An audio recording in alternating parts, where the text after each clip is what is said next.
La fin de vie, est-ce qu'il faut faire évoluer la loi et comment il faut la faire évoluer? Alors sur la fin de vie, on voit bien que depuis 25 ans, on vit en France au gré des affaires.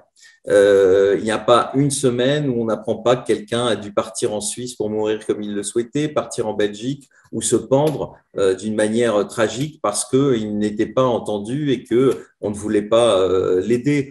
On voit bien que aujourd'hui, on n'a pas mis les moyens sur la fin de vie. C'est-à-dire qu'on met beaucoup de moyens sur le début de la vie, et tant mieux, et il faut continuer. On se bat toutes et tous pour ça.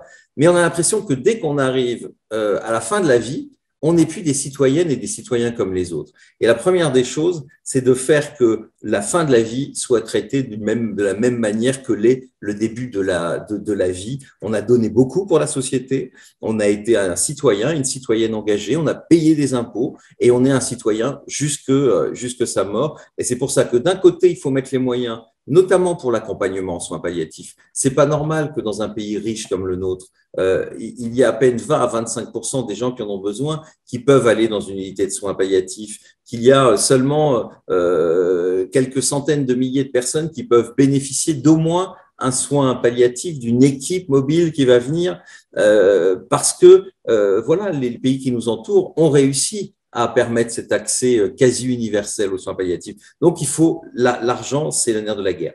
Mais on sait que les soins palliatifs ne sont pas suffisants dans certaines situations. On sait qu'il y a certaines maladies, je pense maladie de Charcot, etc., où les souffrances à la fin sont atroces et où les gens n'ont pas envie de vivre ce calvaire. Et on doit leur donner une porte de sortie. On doit leur permettre d'éteindre la lumière. Et c'est pour ça que j'espère, dans ce grand débat qu'a lancé le président de la République et qui va durer jusqu'au début de l'année prochaine avec, je l'espère, une loi. Il faut que chacun puisse s'exprimer parce que vous savez, la fin de vie, personne ne sait ce qu'il voudra vraiment. C'est au moment où on y est confronté. On doit être dans le doute jusqu'au bout. J'entends des gens qui ont plein de certitudes sur leur fin de vie. C'est formidable, mais on sait bien que ça ne se passe pas comme ça. Et c'est pour ça qu'il faut qu'une loi qui donne le champ des possibles. Pouvoir mourir dans les soins palliatifs si on est très malade, ça doit être un choix.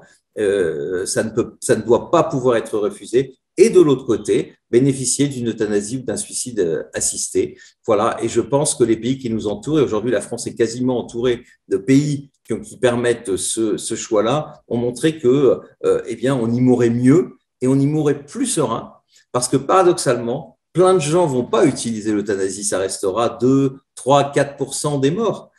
Mais savoir qu'on peut avoir aussi cette porte de sortie, si par exemple dans les soins palliatifs c'est pas suffisant, eh bien c'est un moyen de mieux mourir parce que souvent la mort n'est pas forcément aussi terrible qu'on aurait pu l'imaginer.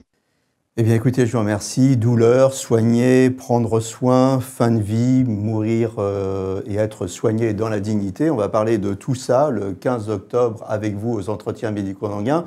Vous serez là pour intervenir, pour répondre aux questions du public et pour dédicacer votre ouvrage. Merci Jean-Luc Romero-Michel. Merci.